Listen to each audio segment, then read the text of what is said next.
আমার নবী মা আমিনা মাত্র 1 সপ্তাহ দুধ পান করালেন। সুয়াইবা উনি 8 দিন দুধ পান করালেন।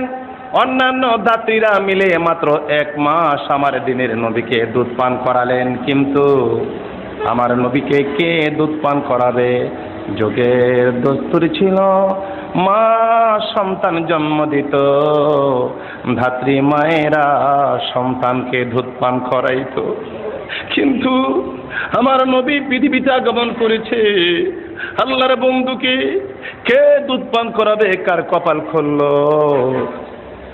ইদানিং মা হালিমা স্বপ্নে দেখে ঘরের ছাদ ভেঙে হালিমার বুকে একটা নূরের ঝলক নেমে পড়েছে।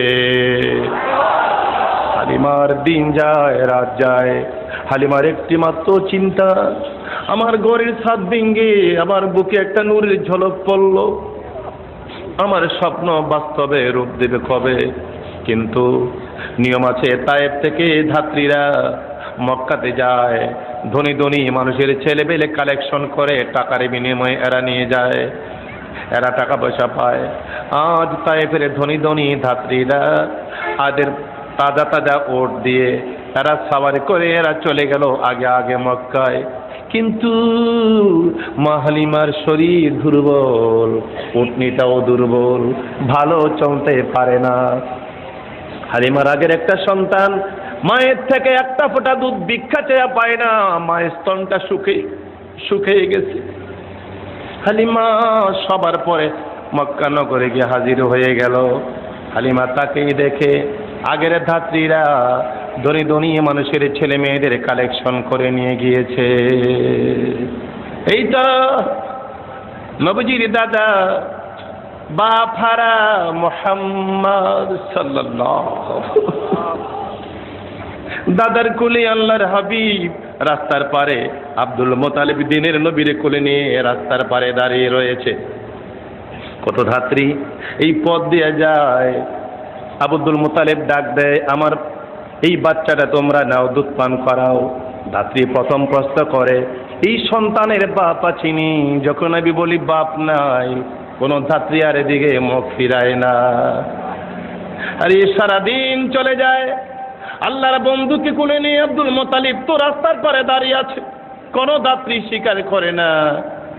এই ধাত্রী শরীর দুর্বল, অটনি দুর্বল, তাকে দেওয়া যাবে না বাচ্চা।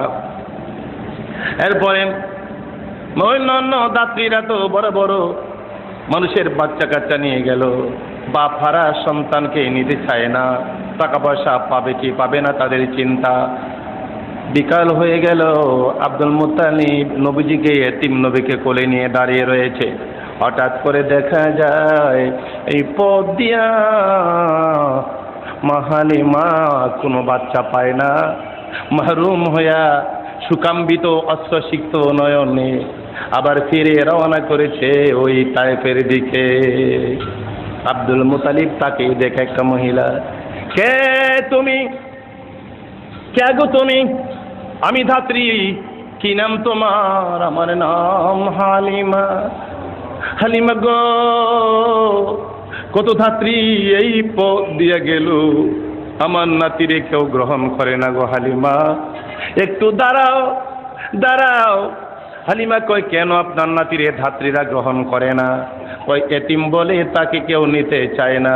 হালিমা গো হালিমা, আমি কথা দিলাম আমার নাতি লাগে, এই বাচ্চা আমার নাতি গো হালিমা, আমি টাকা দিব, আমি পয়সা দিব হালিমা, আমি উপঢৌকন দিব।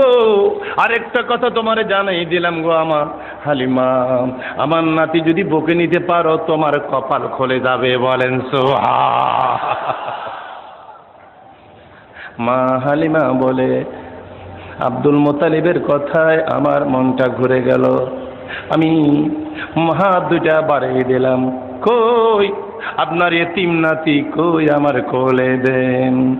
মা হালিমা যখন 2 হাত বাড়িয়ে দিলে, আল্লাহু আকবার,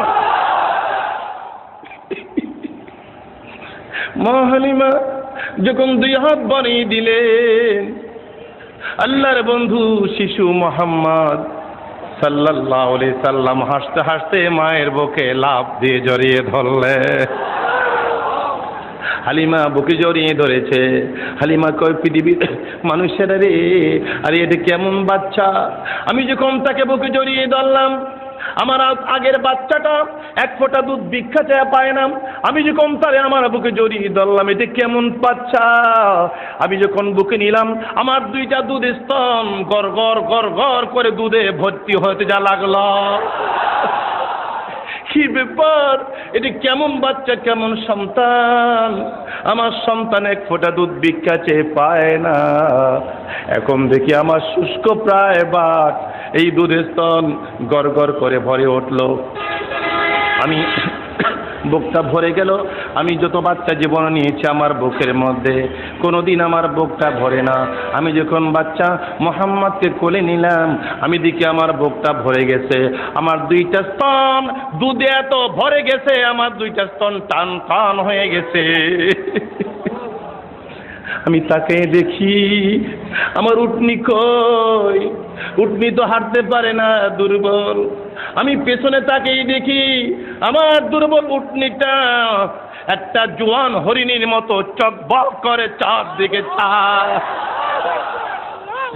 এটা কি? হালিমা বলে, এই বাচ্চা নিয়ে আমি বাড়ির পানে রওনা দিলাম। আমার হরিণী, আমার উটনি এত দুর্বল ছিল, আর এখন উটনিটা এত জোয়ান হয়ে গেল। অনেক আগে যে সময় যাত্রীরা বাচ্চা নিয়ে ফিরে আসছিল, আমার উটনি ওদেরকে পিছনে ফেলে সবার আগে আমাকে বাড়িতে পৌঁছায় দিলাম। হালিমা বলে, আমি বাড়িতে গেলাম। বাড়িতে গিয়ে দেখি ব্যাপার কি, শুষ্ক প্রায় গাছগুলি, গাছের মধ্যে কোনো পাতা ছিল না, শুকিয়ে গেছিল। নজর করে দেখি পত্র পল্লবে গাছের পাতা মরমর করতেছে। এই সবুজ পত্র পল্লব গাছের মধ্যে কে দিল? আল্লাহু আকবার। আমি দিশেহারা হয়ে গেলাম। আমার বাড়িতে পৌঁছার পরে আমি দেখি কি যেন একটা বাতাস, স্বর্গীয় আবহাওয়া, বেহেশতি বাতাস আমার বাড়িতে আনাগোনা শুরু করলো। আমি ঘরে গিয়ে দেখি আমার দম্বাগুনি, এদের দুধ শুকিয়ে গেছিল। গিয়ে দেখি সব দুর্বল দম্বা তাজা তাজা হয়ে গেছে। আসুন আমার ভাইয়েরা, আল্লাহর বন্ধু পৃথিবীতে আগমন করলেন, এমন একটা সময় উনি এসেছেন। কবিলে কবিলে কা গোত এক জুদা থা, কিসি কা ওবান থা, কিসি কা খফা থা। এমন একটা সময় উনি এসেছেন। কবিলে कबीले का गोत एक जुदा था, किसी का उबन था, किसी का खफा था। ये नाइला पे और उज़्ज़ा पे फिदा था, किसी तेरा किसी तोरा घर घर नया ये खुदा था, किसी तोरा घर घर नया ये खुदा था। এমন একটা মুহূর্তে আল্লাহর বন্ধুকে পৃথিবীতে আল্লাহ পাঠিয়েছেন। মানুষ মানবতার জীবন যাপন শুরু করেছিল, অত্যাচারে জমিন কাঁপতেছিল। আল্লাহ আমার বুকে শান্তি দাও। জমিনের চিৎকার আশ্বাজিম কাঁপতে থাকতো। মানুষেরা মানবতার জীবন যাপন করত। অর্থনৈতিক দিক থেকে মানুষের টাকা পয়সাকে আত্মসাৎ করে নিয়ে যেত। নারীরা মেয়েরা ঘর থেকে বের হতো না। এদের সতীত্বের কোনো সিউরিটি দেওয়ার কোনো লোক ছিল না। চুরি ডাকাতি সন্ত্রাসে পৃথিবীটা ভরে গেছিল। মেয়ে জন্ম নিলে জিন্দা কবর দিত। আল্লাহর বন্ধু যখন পৃথিবীতে আগমন করলেন, কদ জাআকুম মিনাল্লাহি নূরুন ওয়া কিতাবুম মুবিন। আসছে আলো, সুবহানাল্লাহ বলেন। আল্লাহর বন্ধু আসলেন পৃথিবীতে। মানুষ দরজা খুলে ঘুমাবার সুযোগ পেল। সুদ মুক্ত অর্থনৈতিক ব্যবস্থাতে মানুষ শান্তি পেল। যে সমস্ত মানুষেরা নারীর সতীত্বকে ধ্বংস করে দিত, ও সমস্ত মানুষেরা নবীজির আগমনে ও সমস্ত লোকেরা নারীর সংরক্ষক হয়ে গেল। বলেন সুবহান। শুন আমার ভাইয়েরা, আমার বন্ধুরা, আল্লাহর বন্ধু পৃথিবীতে আগমন করেছেন। মা 6 মাস হয়ে গেছে। এখন দিনের নবী তো শিশু বাচ্চা তো, আসসাবিউ সাবি লাউকানা নবী, নবীজি বলছেন আসসাবিউ সাবি লাউকানা নবী। ছেলে ছেলে ছেলে বয়সে একটা ছেলেদের একটা হাল থাকেই যদি নবীও হয়। আমার দিনের নবী ছোট ছোট ছেলে মেয়েদের সাথে আমার দিনের নবীও খেলা করতে যেতেন, বিকেলের সময় কাটাতেন। আল্লাহর নবী অনেক সময় তাকিয়ে থাকতেন, খেলা যখন শেষ, বেলা যখন ডুবে যাবে, পূর্ব মুহূর্তে ছোট ছোট ছেলে মেয়েদেরকে তার বাবা এসে কোলে নিয়ে যায়। দিনের নবী মাঝে মধ্যে চিন্তা করতেন, এরা কারা রে, এরা কারা রে, বাচ্চাদের আমার বন্ধু বান্ধবদের কোলে নিয়ে বাড়িতে যায়। আজকে দিনের নবীর মনে বড় বেদনা, কতদিন খেলতে আসি সাথীদেরকে, এদের মা বাবার কোলে নিয়ে যায়, আমার কি বাবা নাই, আমার তো কেউ কোলে লয় না। কেন জানি দিনের নবীর মনে চিন্তার আসার কারণে আমার নবী কাঁদতে কাঁদতে তো পেরেশান হয়ে গেছে, দোলায় মাটিতে আমার নবী গড়াগড়ি শুরু করে দিয়েছে। কে জানি খবর দিল, আমি না গো, আমি না, তোমার বাচ্চা দোলায় মাটিতে গড়াগড়ি করে। আমি না পাগলি নিবেশে আউলাকে সে দূর মিরে যায় দেখে, আল্লাহর বন্ধু বাচ্চা মোহাম্মদ বলেন সাল্লাল, আমি আগেই বলেছি আমি যখন বলবো নবীজির নাম আপনারা বলে দিবেন সাল্লাল্লাহু আলাইহি ওয়াসাল্লাম। এসে দেখে এই ছোট বাচ্চা দোলায় মাটিতে গড়াগড়ি করে।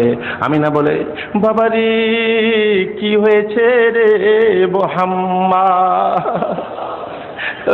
বাবা কি হয়েছে তোমার? কয় মা একটা কথার জবাব দাও, আমার বন্ধু বান্ধবদেরকে তাদের বাবারা কোলে নিয়ে যায়, আমার কি বাবা নাই গো মা, আমার তো কেউ কোলে লইল না। না মা কোথায় গো আমার বাপ, আমার আব্বু কই, আমার কি মনে চায় না আমার বাবার বুকে উঠতে।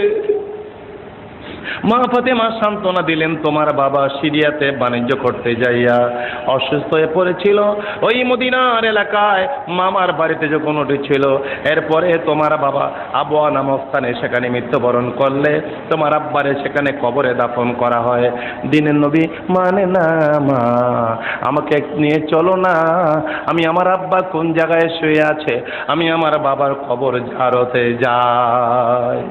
যেদিন আল্লাহর বন্ধুকে মা না নিয়ে পারে না, কিতাবে লেখে যেদিন আল্লাহর বন্ধুকে দিনের নবীকে বাচ্চা মোহাম্মদ সামকে 6 বছর বয়সের বাচ্চাকে যখন বাবার কবরের পাশে দাঁড় করে বলল, মোহাম্মদ রে ও বাবা, মোহাম্মদ রে ও বাবা, এই কবরে তোর বাপ শুয়ে রয়েছে।